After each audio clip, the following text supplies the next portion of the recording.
अपना प्रदेश उत्तर प्रदेश उत्तराखंड में अब बात खबरों की कर लेते हैं। मुख्यमंत्री योगी आदित्यनाथ ने आज बाढ़ प्रभावित पूर्वांचल के 2 जिलों का दौरा किया है। सीएम योगी ने गाजीपुर और वाराणसी में बाढ़ प्रभावित क्षेत्रों का जायजा लिया और प्रभावितों को राहत सामग्री बांटी गई है, जिसमें सबसे पहले सीएम योगी गाजीपुर जिले के दौरे पर पहुंचे, जहां पर उन्होंने हेलीकॉप्टर के जरिए बाढ़ के हालातों का जायजा लिया और इसके बाद राहत शिविरों में रह रहे लोगों को राहत सामग्री भी दी गई है। इसके बाद सीएम योगी सीधे वाराणसी भी पहुंचे हैं और नाव पर बैठकर गलियों और कॉलोनियों में बाढ़ के हालातों को उन्होंने खुद देखा। सीएम योगी के साथ जल शक्ति मंत्री स्वतंत्र देव सिंह भी मौजूद थे। प्रदेश के मुखिया ने प्रभावितों को हर संभव मदद का आश्वासन दिया और कहा है कि संकट के समय में पूरी सरकार और प्रशासन उनके साथ खड़ा है। सुरक्षा के लिए गोताखोर एसडीआरएफ की टीम भी तैनात है। और आपको यह भी बता दें कि यूपी के करीब 20 जिले बाढ़ से प्रभावित हैं। मध्य प्रदेश, राजस्थान में बारिश ज्यादा होने से नदियां इस वक्त उफान पर हैं।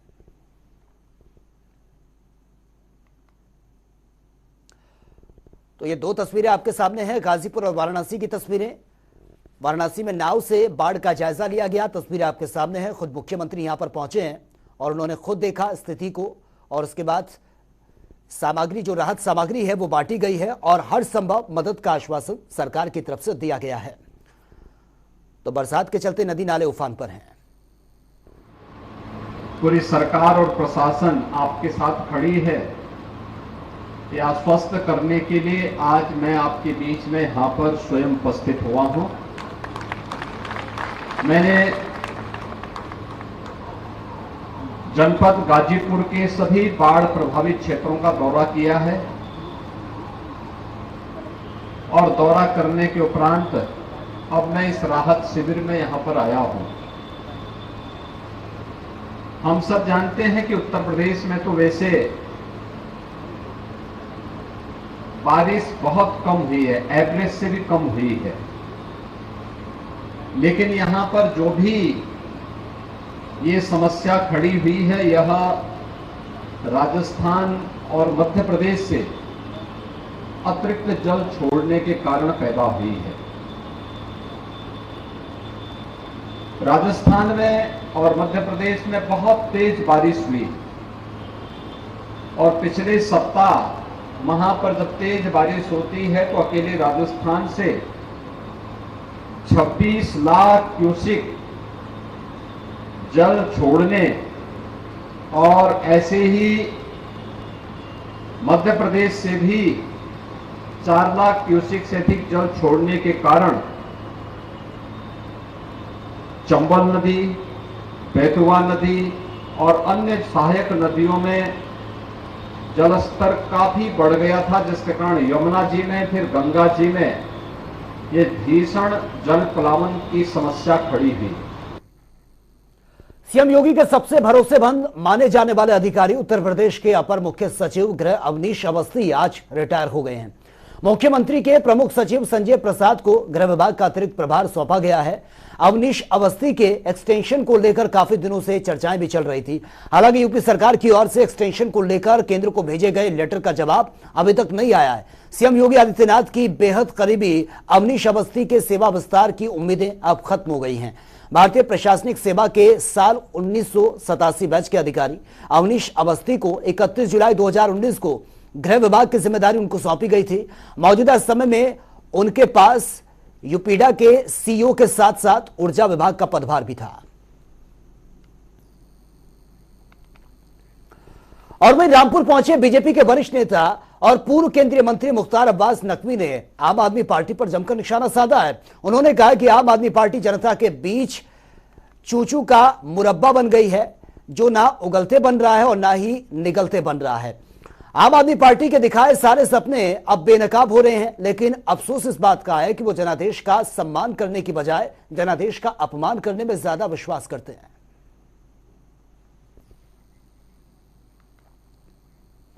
और वहीं यूपी सरकार में जेल कारागार मंत्री धर्मवीर प्रजापति ने जनता टीवी से खास बातचीत की है और इसमें उन्होंने बताया कि जेल में बंद महिला कैदी किस्म किस्म की वस्तुओं का निर्माण कर रही हैं और हमारी कोशिश है कि बंद कैदियों को स्वरोजगार से जोड़ा जा सके, ताकि जेल से बाहर निकलने के बाद सशक्त बन सके और खुद के जीवन को भी खुशहाल बना सके। आत्मनिर्भरता के पीच पर यूपी के जेलों में बंद कैदी एक समय किक मारते नजर आ रहे हैं और इसकी बानगी हर जेलों में देखने को मिल रही है। इस पर खास बातचीत करने के लिए हमारे साथ उत्तर प्रदेश के कारागार मंत्री धर्मवीर प्रजापति जी मौजूद हैं। वो खुद इसकी जानकारी देंगे किन किन तरह के प्रोडक्ट का वो निर्माण कर रहे हैं। धर्मवीर जी, मैं देखना भी चाहूंगी कि आपने जो प्रेस कॉन्फ्रेंस करके हम लोग को दिखाया कि किस तरीके से वो चीजों का निर्माण कर रहे हैं, तो कृपया उस चीज को दिखाइए ताकि हमारे कैमरे पे पता चल सके दर्शकों को कि क्या क्या चीजों का वो निर्माण कर रहे हैं। देखिए, ये पीलीभीत की जेल में जलकुंभी से बनाया हुआ प्रोडक्ट है। ये सभी जलकुंभी से बनाए हुए हैं, जिसका सब लोग कूड़ा कजाला समझ करके बाहर फेंक देते हैं। वहाँ के जिलाधिकारी ने सफाई कराई तालाब की, उसमें जलकुंभी जो आई वो महिलाओं ने मंगाई और उसके बाद में ये प्रोडक्ट उन्होंने बनाए। आप ये देखेंगे कि ये कैदी की बनाई हुई, गाजियाबाद में कैदी ने मेरी प्रिंट बना करके मुझे भेंट की जब मैं गया, तो ये देखेंगे तो इटावा की जेल में महिला कैदियों ने भगवान कृष्ण का मुकुट के रूप में बनाया है। तो हमने एमी शेमी से जोड़ा है, कौशल विकास हम लेकर के अपने मैनुअल में आए हैं। इसके पीछे एक रहस्य ये है कि जब बंदी काम सीखेंगे, स्वरोजगार से जुड़ेंगे, बाहर बेरोजगार नहीं रहेंगे जाने के बाद में, तो मानव दशा उनकी सुधरेगी और वो क्राइम में नहीं जाएंगे। ऐसा हमारा अपना मानना है। इसीलिए हमारा प्रयास है कि उनको स्वरोजगार से जोड़ा जाए। ये जो आपने प्रोडक्ट दिखाई है, आपने बोला कि जलकुंभी से बनाया गया है, ये किस जिले का निर्माण किया गया, किस जिले के कैदियों ने इसका निर्माण किया? ये पीलीभीत में महिला कैदियों ने बनाए हैं। सबसे बड़ी बात है कि इन चीजों का निर्माण तो किया जा रहा है, लेकिन दर्शकों तक और तमाम जो जिले में लोग हैं, उत्तर प्रदेश की जनता है, उस तक कैसे पहुंचाएंगे कि कैदी इन चीजों का निर्माण कर रहे हैं ताकि उसका प्रमोशन बढ़े? ये हो रहा है ना आज मीडिया कर रहे हैं आपके माध्यम से। इसके अलावा आपके पास क्या है? अलावा हर जेल में बाहर आउट जहाँ जगह है वहाँ आउटलेट की व्यवस्था हम लोग बनाने जा रहे हैं। सर्दियों में एक प्रदर्शनी का हम योजना हमारे दिमाग में चल रही है कि उत्तर प्रदेश की सभी जेलों में, और जहां आउटलेट बनेंगे वहां ये जेल का प्रोडक्ट नहीं होगा। जितनी जेलों में बन रहे हैं, कोशिश हमारी रहेगी कि सभी आउटलेट पे सभी जेलों के बनाए हुए प्रोडक्ट रहें। ये प्रयास हमारा रहेगा। ये भी सवाल है कि आपने बताया कि सभी महिलाओं ने ही निर्माण किया है, लेकिन सबसे बड़ी बात ये भी मुख्य सवाल बन जाता है कि क्या पुरुष भी कुछ ऐसे चीजों का निर्माण कर रहे हैं जो प्रदर्शनी का विषय बने? पुरुष बहुत कुछ कर रहे हैं। पुरुष के गाय के गोबर से लकड़ी बना रहे हैं, पुरुष एलईडी बल्ब बना रहे हैं, पुरुष पंखे के मोटर बाइंडिंग कर रहे हैं, पुरुष स्टेबलाइजर बना रहे हैं। बहुत कुछ काम पुरुष भी कर रहे हैं, ऐसा नहीं है। कैदी पुरुष हाँ, वही सिलाई भी कर रहे हैं। अभी की लकड़ी वाली जो बता रहे हैं वो किस जिले का है? वो आगरा का है। आगरे के गाय के गोबर से लकड़ी बना रहे हैं और वो अंत्येष्टि के काम आ रही है। तो ऐसा हमारे जहाँ जहाँ हमारी जेलों में गाय है वहाँ हमारा प्रयास है कि सभी जगह बनवाई जाए वो लकड़ी। धन्यवाद। ये थे धर्मवीर प्रजापति जी। इनका साफ तौर पे कहना था कि जो भी महिला हो या पुरुष हो, बंद कैदी हैं, उनको हम स्वरोजगार से जोड़ने की कोशिश कर रहे हैं ताकि बाहर जाने के बाद वो सशक्त बन सके। कैमरा रियाज के साथ मैं जासिम, जनता टीवी, लखनऊ। और रेलवे बोर्ड कानपुर लखनऊ रेलखंड पर 160 किलोमीटर प्रति घंटे की रफ्तार से ट्रेन चलाने की तैयारी लगातार चल रही है और उम्मीद की जा रही है कि 2024 तक सवा घंटे की जगह 45 मिनट में ट्रेन पहुंच सकेगी। रेलवे बोर्ड की सेमी हाई स्पीड योजना में बाधा बने लखनऊ कानपुर रेलखंड को इसके लिए तैयार करने का काम तेज हो गया है। उत्तर रेलवे मिशन रफ्तार के तहत इसे अपग्रेड करने में जुटा है, जिसका सबसे बड़ा फायदा यह होगा कि सेमी हाई स्पीड ट्रेनों के संचालन का जो रास्ता है वो साफ होने के साथ ही लखनऊ से कानपुर तक की दूरी तय करने में सवा घंटे की जगह महज 45 मिनट ही इसमें समय लगेगा। मिशन रफ्तार के तहत रेलवे 1900 करोड़ रुपए खर्च कर रहा है, जिससे लखनऊ से कानपुर के बीच 74 किलोमीटर की दूरी जो है लाइनें एकदम फिट हो जाएंगी। जहां तक रेलवे बोर्ड की मंशा है कि 2024 तक इस रेलखंड पर भी 160 किलोमीटर की गति से ट्रेनें दौड़ने लगें।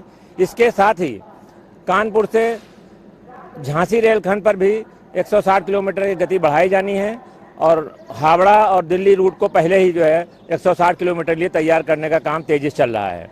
उम्मीद की जा रही है कि 2024 तक पूरे इस उत्तर रेलवे के और उत्तर मध्य रेलवे के रेलखंडों पर 160 किलोमीटर से की गति से ट्रेनें चलने लगेंगी, जिससे यात्रियों को कम समय में दूरी तय करने में मदद मिलेगी। सरकार का मिशन रफ्तार कार्यक्रम जो नई दिल्ली से मुंबई और नई दिल्ली से हावड़ा के बीच में रेलवे ट्रैक की गति सीमा को 160 किलोमीटर प्रति घंटा तक बढ़ाने का प्रस्ताव है, उसी में लखनऊ कानपुर का 70 किलोमीटर का जो रेलखंड है उसको भी शामिल किया गया है और इसमें अप और डाउन दोनों लाइनों की गति सीमा को 160 किलोमीटर प्रति घंटा बढ़ाने का प्रस्ताव है।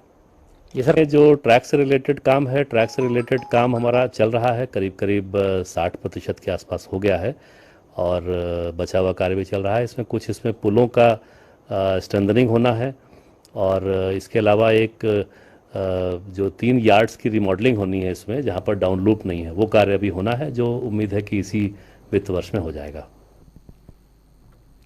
इलाहाबाद हाईकोर्ट ने ओबीसी की 18 जातियों को एससी कैटेगरी में शामिल करने का नोटिफिकेशन रद्द कर दिया है और जानकारी के मुताबिक समाजवादी पार्टी और योगी सरकार के शासनकाल के दौरान इन 18 जातियों को ओबीसी से हटाकर एससी में शामिल करने का नोटिफिकेशन जारी हुआ था और हाईकोर्ट ने 24 जनवरी 2017 को इन जातियों का सर्टिफिकेट जारी करने पर भी रोक लगा दी थी। इन जातियों में मझवार, कहार, कश्यप, केवट, मल्ला, निषाद कुमार, प्रजापति, धीवर, बिंद और साथ ही राजभर, धीमान, बाथम, तुरहा, गोडिया, मांझी और मछुआ जातियां इसमें शामिल हैं। दरअसल याचिकाकर्ता ने कोर्ट में यह दलील दी थी कि किसी जाति को एससी, एसटी या ओबीसी में शामिल करने का अधिकार सिर्फ देश की संसद को है। जानकारी के मुताबिक अखिलेश सरकार ने अपने कार्यकाल के आखिरी दिनों में 18 जातियों को अनुसूचित जाति में शामिल किए जाने का नोटिफिकेशन जारी किया था। अखिलेश सरकार की तरफ से जिले के सभी डीएम को यह आदेश जारी किया गया था कि इस जाति के सभी लोगों को ओबीसी की बजाय एससी का सर्टिफिकेट दिया जाए। तो समाजवादी पार्टी तत्कालीन सरकार ने कुछ नहीं फैसला लिया, तब तो लाभ देने की बात नहीं की और 2017 से लगातार माननीय ओम प्रकाश राजभर जी इस बात को कह रहे हैं कि सामाजिक न्याय समिति की रिपोर्ट लागू होनी चाहिए और इन तमाम अति पिछड़े और अति दलित समाज को नौकरियों में हिस्सेदारी मिलनी चाहिए। तो सभी विपक्षी पार्टियां हमलावर हो जा रहे हैं माननीय ओम प्रकाश राजभर जी और वो विरोध करने लग रहे हैं कि सामाजिक न्याय समिति की रिपोर्ट लागू नहीं होनी चाहिए। इनके भी तो सांसद दिल्ली में बैठे हुए हैं, इनके भी तो सांसद राज्यसभा में बैठे हैं, लोकसभा और राज्यसभा में, क्यों नहीं बोलने की हिम्मत जुटाते हैं? सिर्फ और सिर्फ यह राजनीतिक फायदा उठाने के लिए इस तरह का चिट्ठी लिख देते हैं और समाज इस बात को स्वीकार कर लेता है कि नहीं हमारे लिए कुछ हो रहा है। जबकि 11 मार्च 2022 को ही एक फैसला आया था हाईकोर्ट का कि भर और राजभर जाति को एसटी में शामिल कर दिया जाए, तब तो किसी ने आवाज नहीं उठाया, सबके सब खामोश हो गए। इसलिए कि यह मसला जो केंद्र सरकार का है उस केंद्र सरकार के फैसले को राज्य सरकार नहीं कर सकती। इसलिए महत्वपूर्ण यह है कि जो 27% का आरक्षण का लाभ मिल रहा है उस लाभ को मंजिल तक पहुंचाने के लिए, अंतिम कतार तक पहुंचाने के लिए उसको विभाजन करना होगा और इसकी मानक बढ़ानी होगी, 27% से 52% करना होगा। इलाहाबाद हाईकोर्ट ने ओबीसी की 18 जातियों को एससी कैटेगरी में शामिल करने का नोटिफिकेशन रद्द कर दिया और इसे लेकर बीजेपी के सहयोगी और निषाद पार्टी के राष्ट्रीय अध्यक्ष संजय निषाद ने कहा है कि हम तो पहले से ही हमें यह जानकारी थी कि यह केंद्र की ओर से ही किया जा सकता है क्योंकि यह अधिकार सिर्फ केंद्र के पास है। और आपको बता दें कि बीजेपी सरकार ने 24 जून 2019 को इसे लेकर नोटिफिकेशन जारी किया था। संजय निषाद का कहना है कि जो हम चाहते थे वही हुआ है। पार्टी के राष्ट्रीय अध्यक्ष संजय निषाद जी मौजूद हैं, उनसे खास बातचीत करेंगे।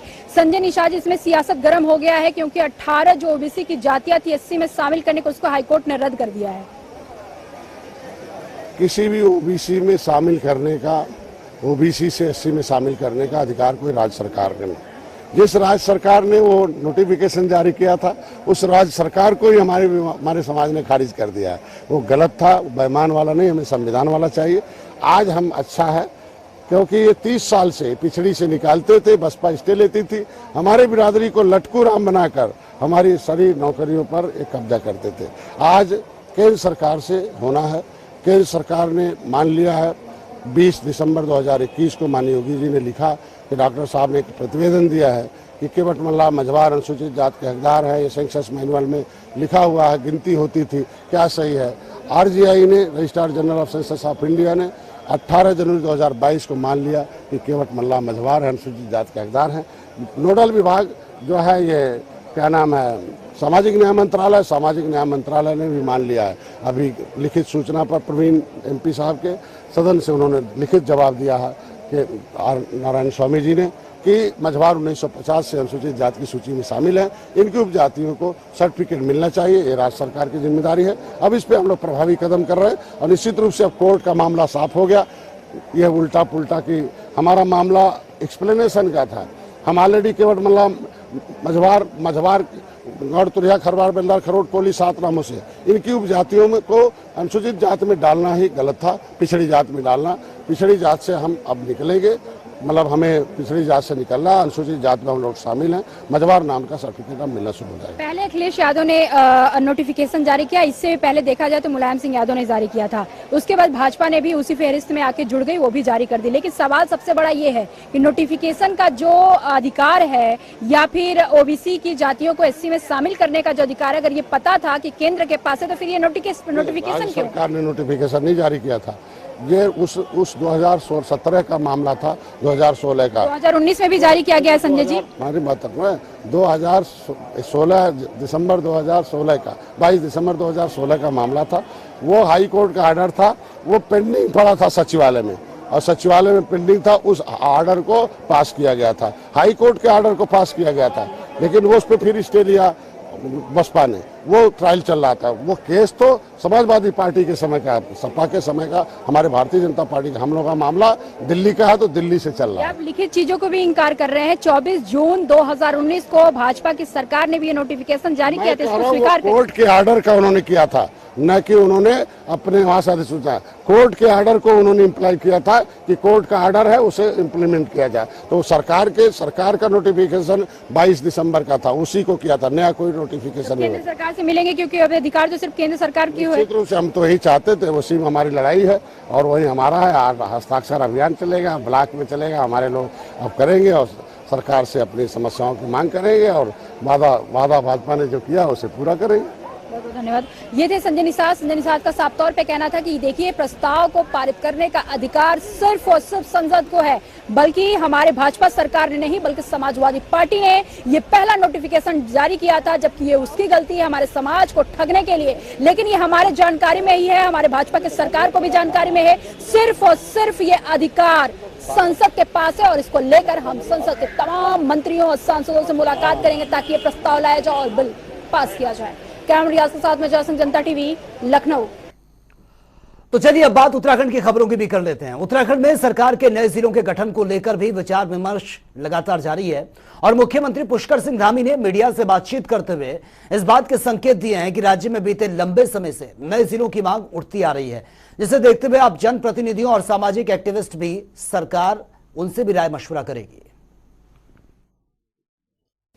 देखिए, ये मांग काफ़ी लंबे समय से चली आ रही है और इसको लेकर हम शीघ्र ही पूरे उत्तराखंड के अंदर कहाँ कहाँ पुनर्गठन हो सकता है, कहाँ वास्तव में इनकी आवश्यकता है, उसके लिए समस्त जनप्रतिनिधियों से जल्दी हम लोग चर्चा करेंगे और इस चर्चा को आगे बढ़ा के इस दिशा में भी आगे बढ़ेंगे।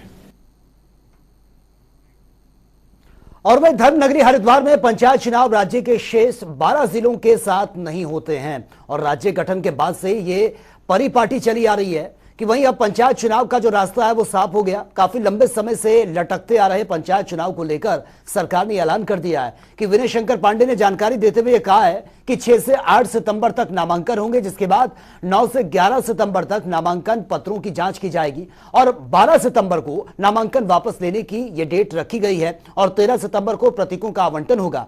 मतदान 26 सितंबर और मतगणना 29 सितंबर को होगी। जिलाधिकारी विनय शंकर पांडे ने यह भी बताया कि चुनाव की तैयारियां पहले से ही पूरी कर ली गई थी। सरकार ने चुनाव का कार्यक्रम घोषित कर दिया है। 1 सितंबर को राज्य निर्वाचन आयोग ये घोषणा करेगा और शाम को जनपद कार्यक्रम के बारे में विस्तार से बताते हुए अधिसूचना लागू कर दी जाएगी और हमारा प्रयास है कि जिला पंचायत चुनाव को सकुशल संपन्न करवाया जाए। और वहीं उत्तराखंड में महिला कांग्रेस ने प्रेस कॉन्फ्रेंस कर बीजेपी सरकार पर उत्पीड़न करने का आरोप लगाया है। आपको बता दें कि 2 दिन पहले महिला कांग्रेस ने मुख्यमंत्री आवास के बाहर महिला आरक्षण को लेकर जमकर हंगामा भी किया था, जिसके बाद पुलिस ने विभिन्न धाराओं में इनके खिलाफ मुकदमा भी दर्ज किया है। वहीं महिला कांग्रेस के प्रदेश अध्यक्ष ज्योति रौतेले का कहना है कि महिलाएं सरकार के आगे झुकने वाली नहीं है। पुलिस ने मुकदमा दर्ज किया है, जिसके बाद हम जेल जाने को तैयार हैं, लेकिन कोई भी कांग्रेसी महिला अपनी जमानत नहीं करवाएगी। और वहीं रुद्रपुर के आजाद नगर में जहरीला गैस से रिसाव होने से प्रभावित हुए अफसरों, जवानों और स्थानीय लोगों का हालचाल जानने केंद्रीय रक्षा मंत्री अजय भट्ट आज जिला अस्पताल पहुंचे हैं, जहां पर उन्होंने पूरे मामले की जानकारी के साथ ही अस्पताल में भर्ती पीड़ितों की पीठ थपथपाई है। उन्होंने कहा कि संकट की घड़ी में जवानों के इस अदम्य साहस ने लोगों को बड़ी मुसीबत से बचाया है।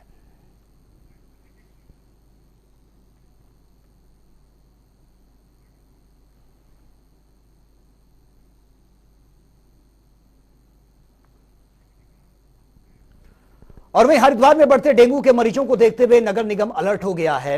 नगर निगम ने 60 वार्डों के लिए 20 मशीनें मंगवाई हैं, जिससे शहर से इन मशीनों में छिड़काव भी किया जाएगा। जितनी भी ये शहर है, मशीनों के साथ मशीनों से छिड़काव होगा, जिससे डेंगू का मच्छर ना पनप पाए। इस दौरान नगर निगम ने शहर वासियों से भी आग्रह किया है कि घर में कहीं पर भी पानी को इकट्ठा ना होने दें और साफ सफाई का भी ख्याल रखें।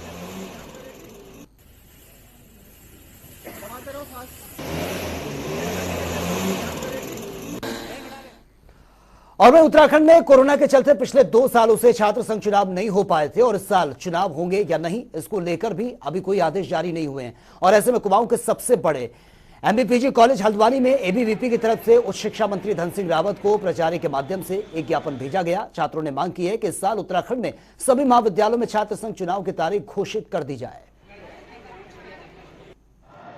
हम ऐसा करेंगे, जो छात्रों द्वारा अभी यहाँ पर छात्र संघ चुनाव बहाल करने के लिए जो ज्ञापन दिया है, उसको हम निदेशालय स्तर से आगे को बढ़ाएंगे, जो शासन के पास पहुंच जाएगा।